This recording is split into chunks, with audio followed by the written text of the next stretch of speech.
Bonjour à tous, quel plaisir de vous retrouver. Nouvelle semaine et toujours le même objectif, celui de vous informer. Il y a quelques jours, la capitale économique ivoirienne a abrité un grand événement.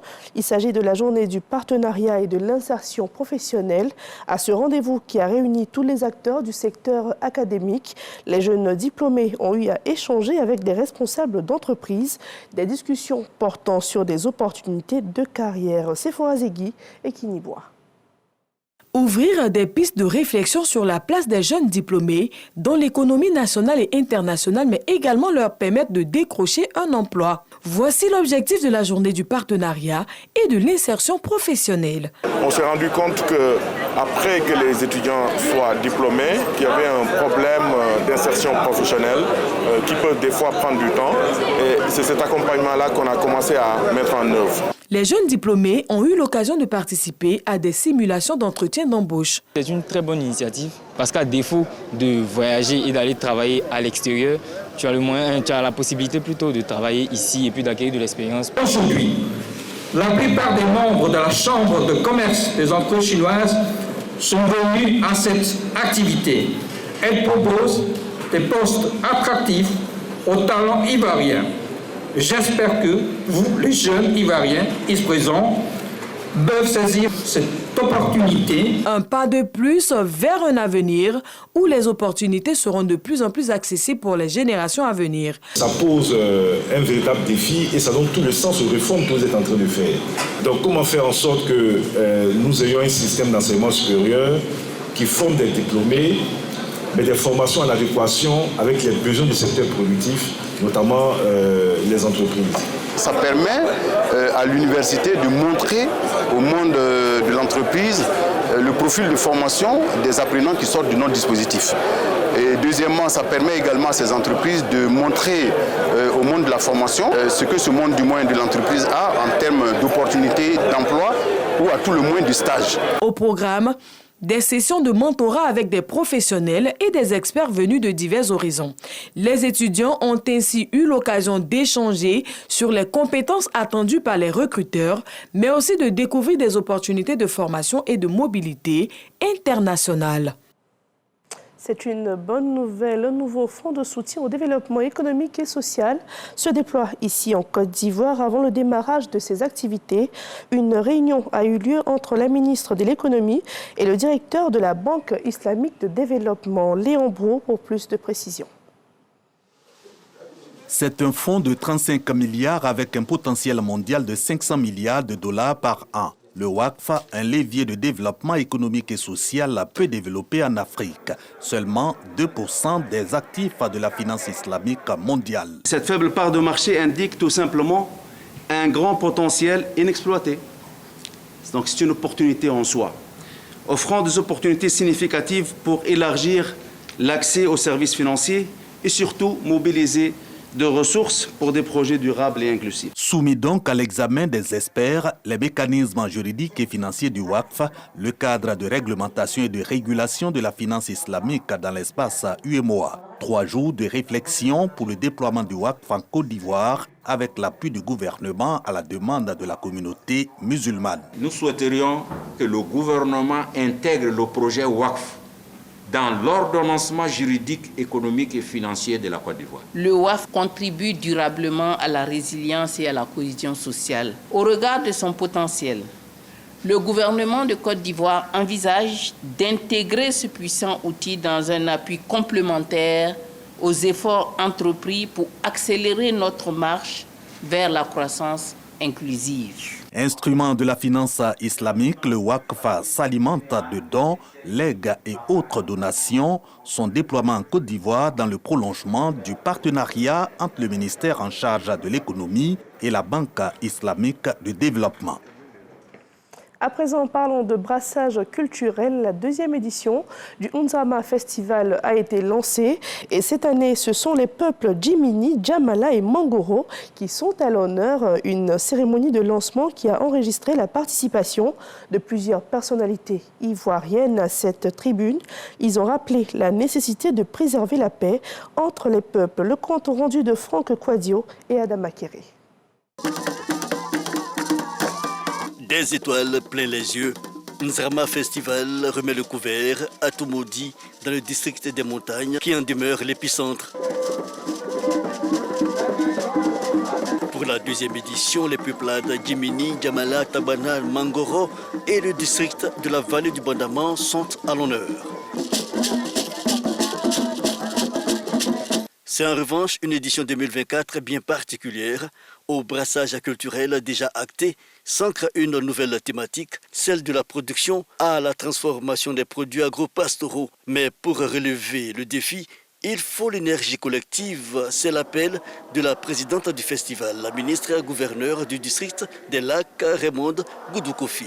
Nous prions Dieu que Nzrama Festival puisse continuer de vivre pour que justement les alliances interethniques vivent et que nous puissions les utiliser à bon escient, c'est-à-dire arriver à la paix et plus jamais du tout de violence entre les différentes ethnies et plus jamais de violence entre les différentes régions. En tout cas, c'est le grand message que je veux faire passer.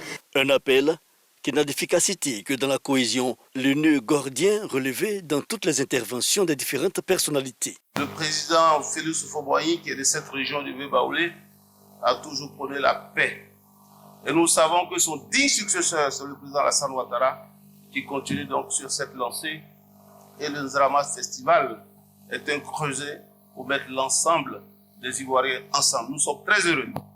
Nous assistons à un renouveau culturel ivoirien qui, pour garder son sens, doit concilier l'unité et la diversité. Il est surtout une aubaine pour promouvoir et pour partager nos traditions, ainsi que de célébrer notre patrimoine local. Le pagne à l'honneur, mais aussi la richesse du melting pot à travers le partage. Le ministre d'État, ministre de l'Agriculture, Kobena Kwasi Adjoumani, représentant le Premier ministre Robert Begré Mambé, est intronisé Nana Gbomi Kofi, prince du Gbomi. Le festival promeut la cohésion sociale, la cohésion fraternelle entre les peuples. À chaque festivité, vous invitez des peuples et groupes ethniques, comme c'est le cas aujourd'hui, frères ou voisins. C'est une excellente chose. Le Nzrama Festival 2024 ouvre ses portes et ce durant 3 jours à Toumoudi. C'est un cocktail de conférences, de panels et de diverses célébrations culturelles. Un autre événement culturel se tient cette fois dans la ville de Grand-Bassam. Il s'agit du Ofwa 2025, une fête de génération en pays abouré. L'intelligence culturelle, facteur de cohésion sociale, est le thème retenu pour cette édition. L'événement a démarré et va prendre fin le 21 avril prochain. Godefroy Okambawa. Le geste répond à des codes. L'invocation des mânes pour leur bénédiction. La symbolique marque le début des festivités de l'Ofwa, une fête singulière à la génération Blossoué de Mossou, composée des Atiblés, des Boklé, des Djamians Malembe et des Djamians, un patrimoine culturel du peuple abouré qui se transmet de génération en génération.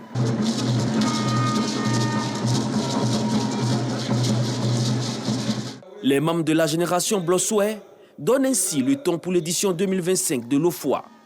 Des festivités placées sous le signe de l'intelligence culturelle comme facteur de cohésion sociale.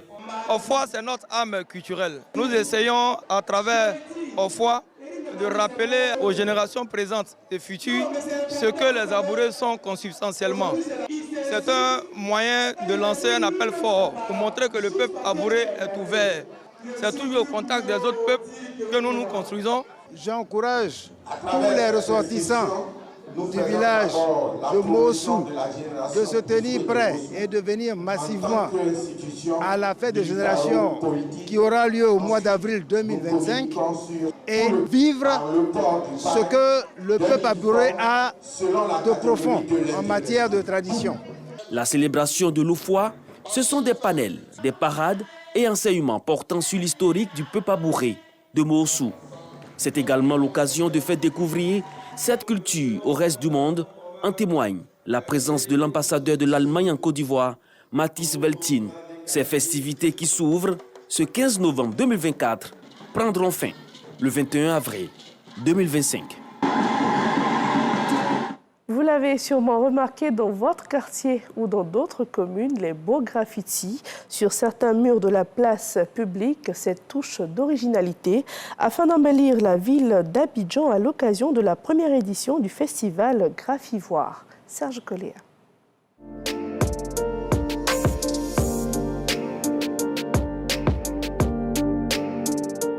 Donner des couleurs et de la vie à chaque espace qu'ils occupent, façades, édifices et rues. Ces artistes ne passent pas inaperçus depuis quelques jours dans le district d'Abidjan.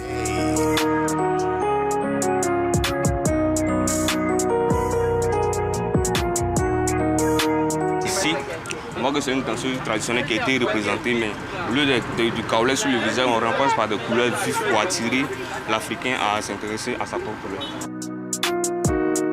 Pinceau en main, ils dessinent et embellissent, comme ici, dans la commune de Cocody. Il y a plusieurs nationalités qui sont tous venus pour exprimer de l'art, partager leurs expériences, partager leur amour pour le street art.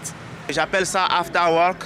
Et pour ça, vous allez remarquer qu'il y a des femmes qui sont en train de danser, des hommes aussi accompagnés pour se déstresser. À Cocody, Trècheville, Marcory et au plateau, ils impriment leur marque. C'est intéressant, c'est joli à voir. Moi, ça me plaît en tout cas. Ça me plaît bien. Partant, j'ai vu les murs et j'ai trouvé vraiment que ces artisans sont tellement forts et ces dessins sont tellement beaux et ils sont vraiment à féliciter.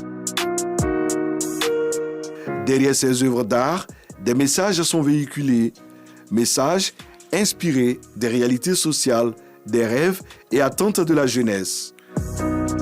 C'est une manière de montrer aux gens qu'à travers le graffiti, on peut aussi sensibiliser. Parce que ce n'est pas que pour embellir un endroit. Quand on voit c'est beau, ça donne de belles couleurs. Un coup de pinceau pour contribuer à la beauté des rues abidjanaises. Quand le street art s'exprime, cela donne ces belles fresques. L'opération dénommée Festival Graffivoire va durer 2 semaines. L'idée plaît et force l'admiration. La culture est certes importante, mais la solidarité envers les plus vulnérables l'est encore plus. Et les élèves du groupe scolaire Boudoukou Panda ne diront pas le contraire. Ils bénéficient désormais d'une cantine équipée, ainsi que de 600 kits scolaires, dont de la fondation SIFCA, en partenariat avec la mairie, avec à sa tête Sylvie Patricia Yao.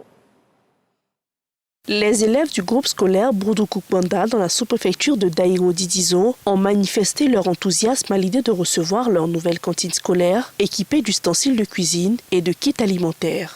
L'inauguration de la cantine est un moment de grande joie pour nous. Nous vous promettons de tirer le meilleur parti de cette opportunité. Ils ont aussi reçu des kits scolaires en présence des autorités éducatives locales. Ce geste solidaire, à hauteur de 35 millions de francs CFA, posé par la fondation SIFCA, a bénéficié de l'accompagnement de la mairie de Guitry.